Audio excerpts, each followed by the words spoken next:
Y como bien señalabas, Darren, justo para que la audiencia igual vaya conociendo este tipo de términos si es que no los conocen. La manósfera se refiere a este conjunto de foros, canales, blogs y comunidades en línea que empezaron como espacios de convivencia entre hombres, pero que evolucionaron hacia lugares donde se promueve justamente este ataque, la burla, la violencia simbólica hacia mujeres y también particularmente hacia las feministas. Este ecosistema digital pues funciona como una plataforma para expresar frustraciones, resentimientos y una sensación de pérdida de poder. La narrativa central pues es muy clara, pues muchos de estos grupos creen que los hombres están siendo desplazados o injustamente tratados en la sociedad actual y que deben recuperar su lugar. Esta explicación lo da el Centro de Investigaciones y Estudios de Género de la UNAM, un centro de investigaciones con el que también nosotros acá tenemos una colaboración quincenal. Y para andar de este tema, justamente entrevistamos al doctor Isaac Ali Siles. Es el investigador en el Centro de Investigaciones y Estudios de Género de la UNAM y también es integrante del Sistema Nacional de Investigadoras e Investigadores de la Secretaría de Ciencia, Humanidades, Tecnología e Innovación. Sus investigaciones pues giran en torno a las interacciones digitalizadas, la vida personal y cotidiana y también los procesos identitarios.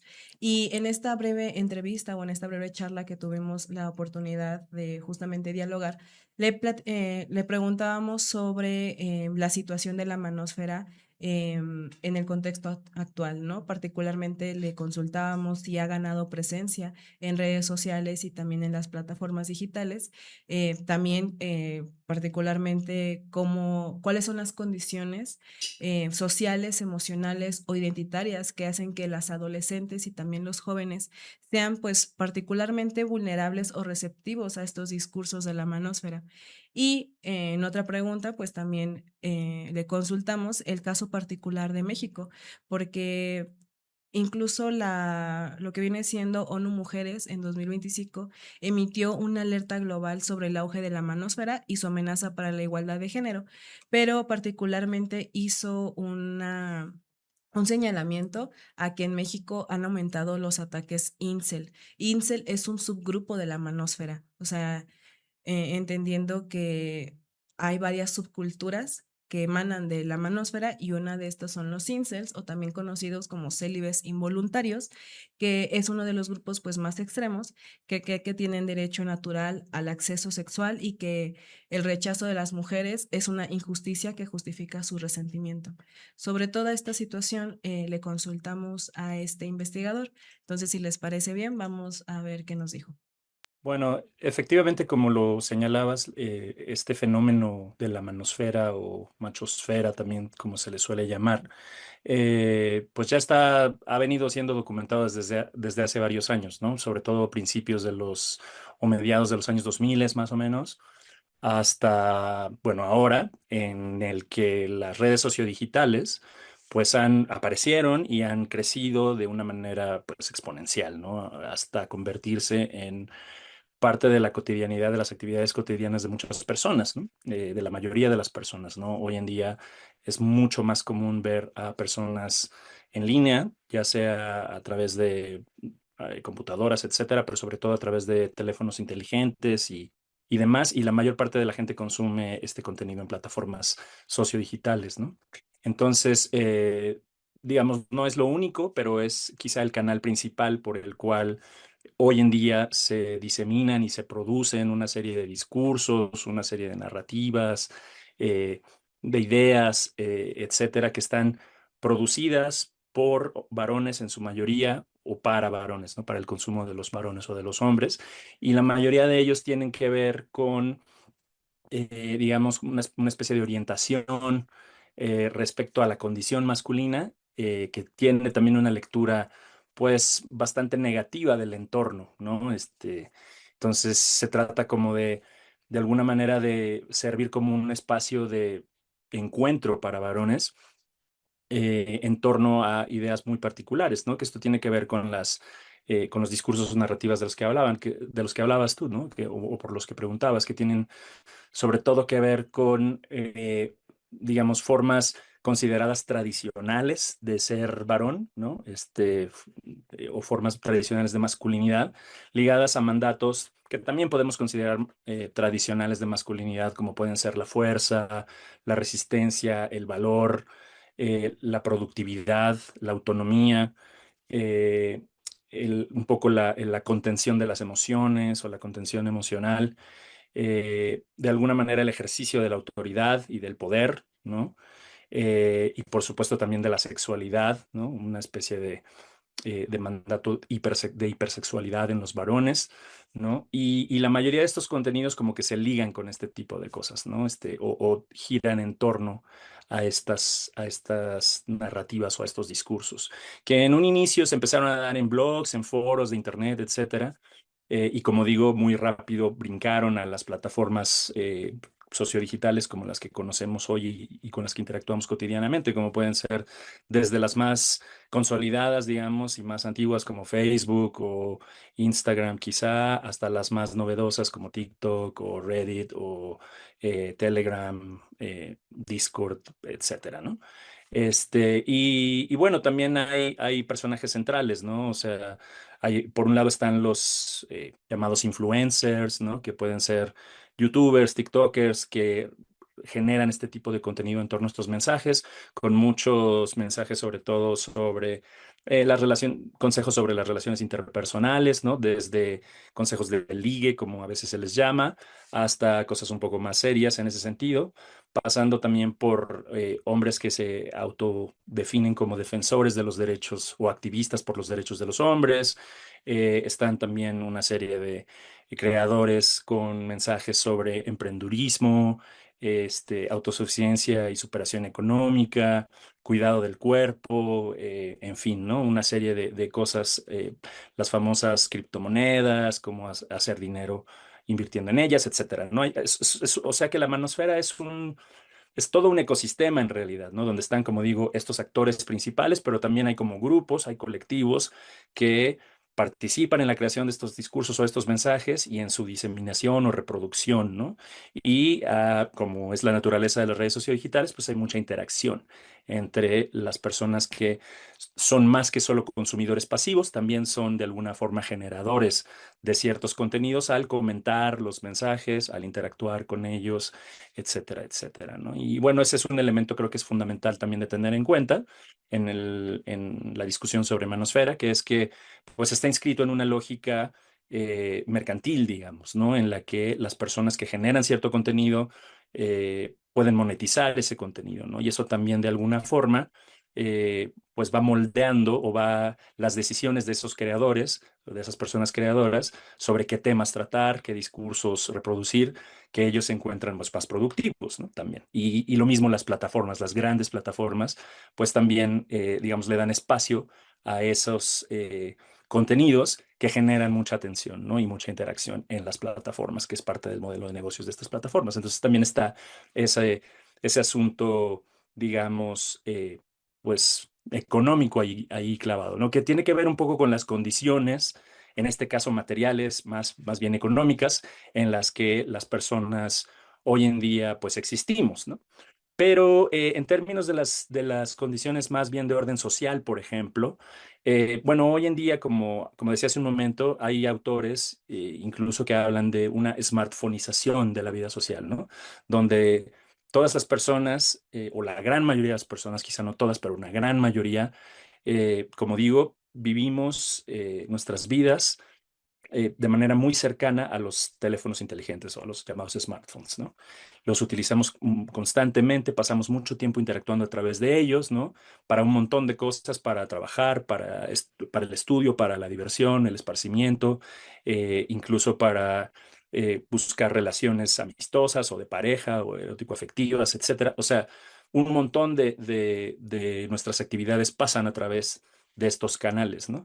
Y eso, una de las cosas en la que ha redundado es un poco en un aislamiento, ¿no? De que la mayoría de las personas han reducido un poco sus contactos físicos o cara a cara y muchos de esos contactos o interacciones se dan a través de las plataformas, ¿no? Entonces está muy mediatizada nuestra interacción por esas plataformas. Entonces esa es otra de las condiciones que permite el auge de este fenómeno llamado manosfera, ¿no? Que es que mucha gente es uno de los espacios, digamos, primeros a los que acude cuando tiene dudas, cuando tiene preocupaciones, cuando quiere conectar con alguien, quiere interactuar con la gente, etcétera, lo hace a través de estos canales.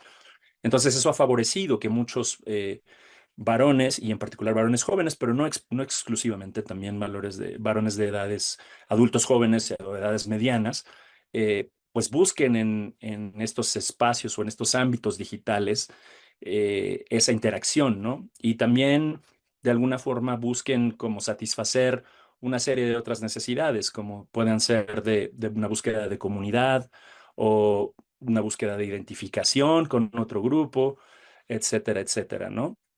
Eh, o al menos como saber qué hacer en ciertos casos, buscar una especie de guía o de consejo, o al menos, como digo, saber que hay otras personas que están pasando por una situación similar a la mía, ¿no? Y desafortunadamente han topado muchos de ellos con discursos que, en particular hablando de varones, digamos, capitalizan estas necesidades, ¿no? De muchos varones de, como digo, necesidades muy genuinas y muy digamos, en muchos sentidos universales, ¿no? De sentido de pertenencia, de cierta identidad, de dudas legítimas sobre su papel en el mundo y digamos, en las relaciones interpersonales, y con discursos que de alguna manera, los definen a ellos como víctimas, ¿no? De una serie digamos, como de posicionamientos culturales y sociales que ellos tienden a caracterizar como eh, fallidamente progresistas, se suelen denostar como woke, ¿no? Utilizando el término woke de manera despectiva, por ejemplo, donde se habla de que todo esto es una cuestión solamente de corrección política, ¿no? Que hay una especie de pensamiento único que se vigila y que en realidad pone en desventaja a los varones, ¿no? Y uno de los principales actores sobre los cuales se proyecta, ¿no? Digamos, esta situación o han sido las diferentes expresiones de los diversos feminismos, ¿no? Entonces, porque como digo, muchos de las discusiones se dan en torno a interacciones entre hombres y mujeres, por ejemplo, ¿no? O por ejemplo, se dice que el avance de la agenda feminista ha sido en detrimento de los varones, ¿no? Y que el que las mujeres hayan conseguido que se les respeten ciertos derechos, que se consagren sus derechos de manera específica por su condición como mujeres en reglamentos, en normatividades, en leyes, etcétera, esto de manera automática, digamos, en esta concepción, estaría restándole derechos a los varones, ¿no? Una especie de juego de suma cero, ¿no? En el que al ganar posicionamiento o derechos una persona, otra los pierde. Esa es la lógica con la que se les maneja y por eso es que se liga tanto con esta reacción antifeminista que además está articulada con otro tipo de reacciones también de orden conservador, ¿no? Por ejemplo, estos posicionamientos que ponen en el centro a la familia que se suele llamar tradicional, pero que en realidad es como la familia moderna de papá, mamá, hijas, hijos, hijes, en ese núcleo pequeño como una especie de actor que está siendo vulnerado, que está siendo puesto en peligro y que eso en automático, de manera lógica, pone en peligro al resto de la colectividad. Es un poco la idea, ¿no? Entonces se liga con esto también con la agenda anti-LGBTIQ+, ¿no? Se utiliza, por ejemplo, el término ideología de género para denostar los avances y la lucha por los derechos de las diversidades sexogenéricas, etcétera. Y así es como se van más o menos entrelazando, ¿no? Y se van de alguna forma articulando, ¿no? Estos diferentes posicionamientos, ¿no? Partimos de personajes, de individuos hasta cierto punto aislados que confluyen en estos espacios y encuentran estos discursos y en ellos encuentran, como digo, respuestas a sus problemáticas, ¿no? Que son problemáticas, perdón, que son discursos que achacan estas problemáticas a otros agentes, ¿no? Y despolitizan mucho digamos, la discusión, porque no se habla mucho, por ejemplo, de la lógica capitalista, que es la que genera estos aislamientos, por ejemplo, sino que es culpa del movimiento feminista, del movimiento LGBT, etcétera, ¿no? Sí, yo creo que definitivamente cada región, cada país quizá tiene sus particularidades, incluso cada región dentro del mismo país tiene ciertas particularidades que la hacen, digamos, de alguna manera la pueden distinguir de otros espacios o de otros contextos.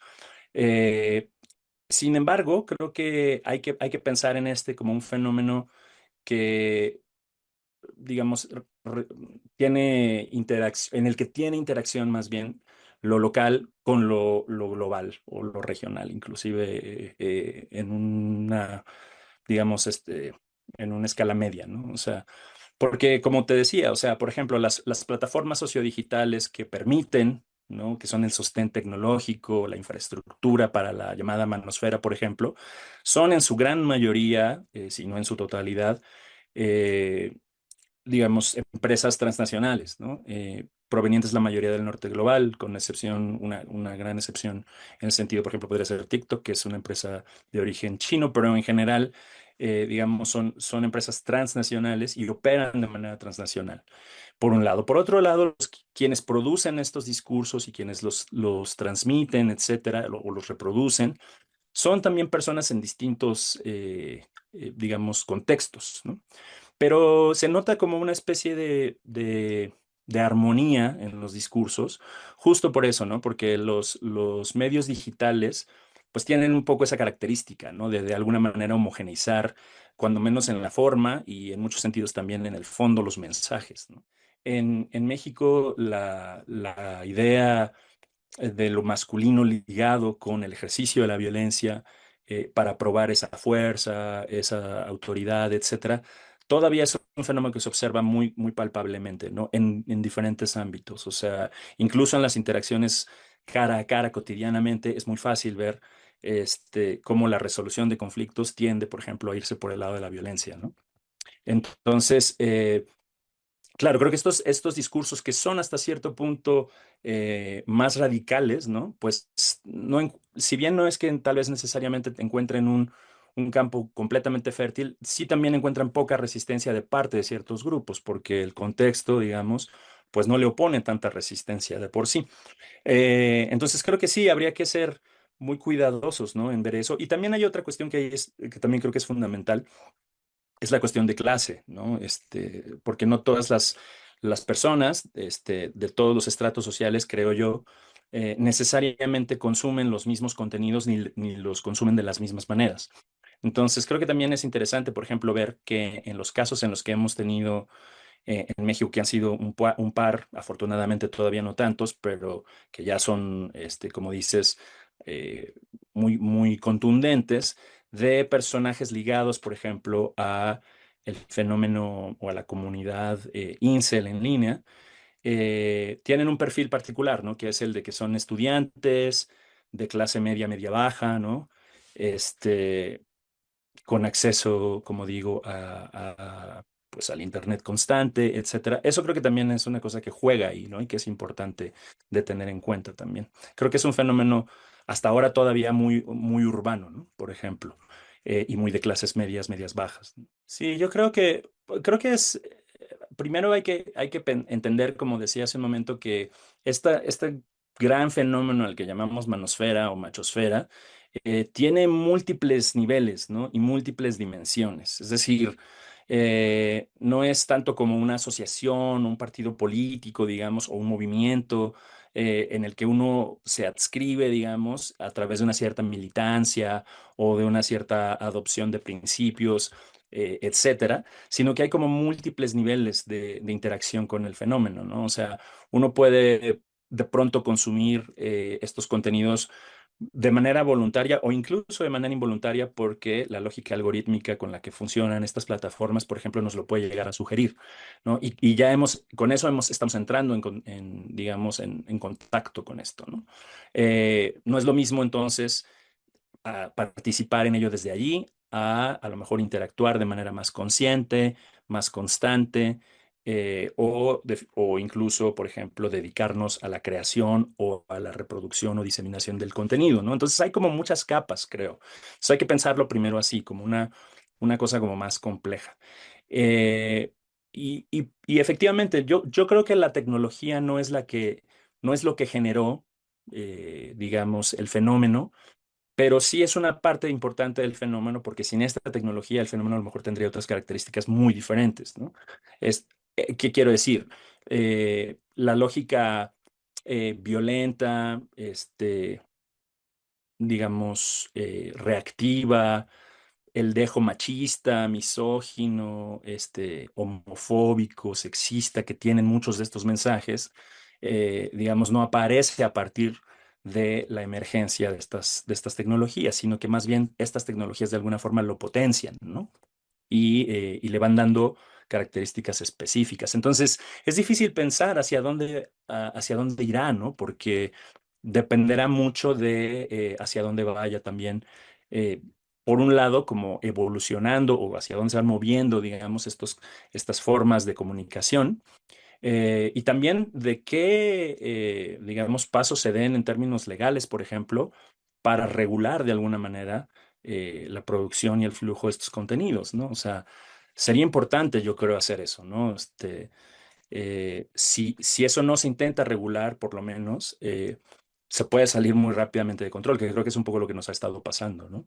Y ahora, por ejemplo, con el uso de la inteligencia artificial generativa, por ejemplo, eh, esto se está haciendo como a velocidades todavía más vertiginosas, ¿no? O sea, cuando se masificó el uso del Internet, por allá de finales de los 90, eh, pues el Internet que utilizábamos, que ya nos parecía una cosa muy avanzada, no tiene nada que ver con el tipo de Internet que tenemos hoy, por ejemplo, ¿no? O sea, no pasaba de enviar correos o a tener algunas páginas y tal, y eso se modificó de maneras muy rápidas, muy dinámicas, y también con pocos controles. Entonces, creo que si no se le ponen ciertos límites a eso, muy probablemente esto va a seguir, digamos, evolucionando de manera muy rápida. No sé si necesariamente para bien o para mal, pero sí, yo creo que sí, yo creo que se tiene que buscar la manera de no, no necesariamente censurar, ¿no? Los contenidos o etcétera, sino de alguna forma sí revisar la manera en la que las diferentes plataformas funcionan, sobre todo, por ejemplo, en esta cuestión de la lógica algorítmica y los contenidos que le recomienda a qué personas y bajo qué criterios, ¿no? Qué mensajes favorece, qué mensajes más bien desalienta, ¿no? Creo que eso sí es importante, ¿no? Porque si no, como digo, es muy fácil para una persona que tal vez de manera inadvertida llega a estos contenidos, tal vez que se enganche con ellos y después pueda como seguir a lo mejor profundizando en ellos. Y si se trata de personas en situaciones vulnerables, etcétera, pues eso lo hace todavía mucho más problemático. Entonces, sí, yo creo que debe buscar la manera de regular esto, ¿no? A lo mejor yo en lo personal, digamos, no soy experto en esta, en la cuestión más específica, o más técnica de lo que hacen las plataformas y cómo lo hacen, pero específicamente pensando en contenido que puede ser, pues, violento o pernicioso, etcétera, creo que sí debería regularse un poco más cómo la gente puede tener acceso a eso, porque ahora es muy fácil, ¿no?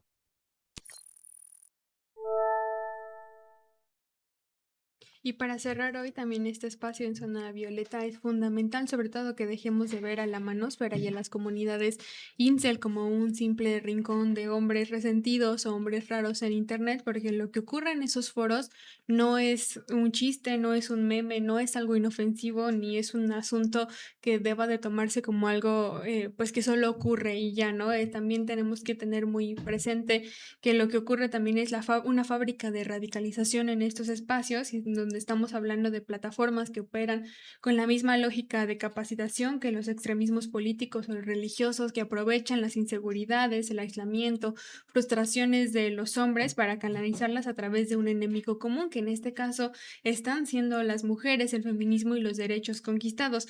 El gran peligro de la manósfera no es solo el lenguaje violento que utilizan, sino como los algoritmos de las redes sociales masifican estos contenidos metiendo a miles de jóvenes en un túnel de radicalización, misoginia, sin que ellos mismos también se den cuenta. Desmantelar la manósfera también no solo es una tarea del feminismo en este caso, sino una urgencia democrática y de seguridad para todas y todos nosotros.